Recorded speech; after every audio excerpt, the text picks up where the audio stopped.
স্ক্রিনে আপনারা যাকে দেখতেছেন উনি হচ্ছে আমার মামি শাশুড়ি এবং উনি কিন্তু অনেক কষ্ট করছে আমাদের এইখানে সবসময় খাবার দিয়ে গেছে সকালে দুপুরে রাত্রে। তো প্রচুর পরিমাণ কষ্ট করছে, প্রত্যেকটা মানুষই অনেক কষ্ট করছে। আর এটা হচ্ছে আমার মা এবং খালা এবং কাকুলির পাশে ওই পাশে যে বসে আছে ওইটা হচ্ছে আমার শাশুড়ি। তো উনি আসলে 5 ওয়াক্ত নামাজ কালাম পড়ে, তো ওইভাবে আসলে মিডিয়াতে আসতে চায় না, তারপরেও কোনো রকম নিলাম।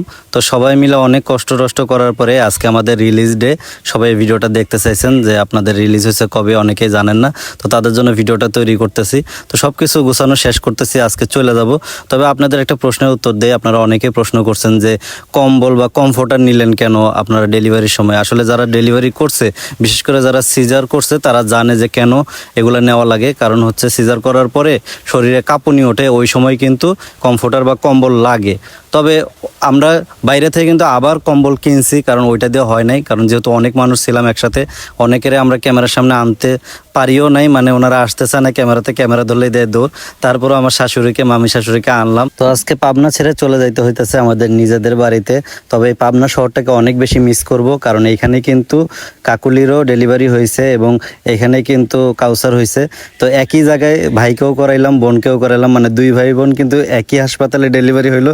বিষয়টা আসলে কাকতালীয়, কখনো চিন্তা করি নাই যে ওই হাসপাতালে নিয়ে যাই পূর্ণিমাকে সিজার করাবো। আসলে কপালে যা ছিল তাই তো হবে। তবে এই পাবনা শহরে কিন্তু আমি অনেক থাকছি, বিশেষ করে যেহেতু আমার শ্বশুরবাড়ি এলাকা, আমার কিন্তু অনেক থাকা পড়ছে। আমি প্রায় একটানা 1 বছরের মতো ছিলাম এখানে, একটু কাজকর্মও করছি পাশাপাশি। তো এই জায়গাটা না আমার অনেক পছন্দের একটা জায়গা এবং অনেক মিস করি পাবনা শহরটাকে। তো আজকে চলে যাচ্ছি, একটু খারাপও লাগতেছে, যদিও খারাপ লাগতেছে তারপরে বাড়িতে যাওয়া লাগবে। আর খারাপ এই জন্য লাগতেছে, আবার কবে না কবে পাবনা যাইতে পারবো। পাবনা কিন্তু আমার অনেক বন্ধু বান্ধবও হয়েছিল 1 বছর থাকার কারণে। অনেকের সাইডে আসছি, অনেকের অনেক বেশি মিস করি, অনেকে আমাকে ফোন দিয়ে এখনও খোঁজ খবর নেয়। তো পাবনা শহরটা আসলে এটা আমার আরেকটা প্রাণের শহর। তো কিছু করার নাই, রিলিজ দিয়ে দিছে। এখন আমি সকালবেলা গেছি যে একটা হাইয়েস্ট রিজার্ভ করলাম, রিজার্ভ করে যাওয়ার সময় হাইয়েস্টে গেছি, আসার সময় কারণ আসলে বাসে তো জার্নি করতে পারবে না, এত দূরের জার্নি।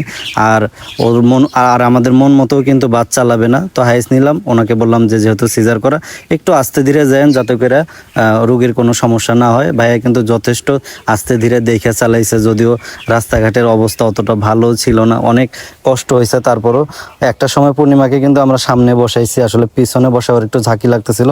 পরে আমি আবার পিছনে আইসা পড়ছি, আইসা পূর্ণিমাকে সামনে পাঠাইছি, যাতে করে ওর একটু কষ্ট কম হয়, যেহেতু এখনও সেলাই শুকায় নাই বা সেলাই কাটা হয় নাই। তবে আমার শাশুড়ি কিন্তু বলছিল যে আমাদের এখানে থাইকা যাও, একবার সেলাই কাটায় নিয়ে যাও।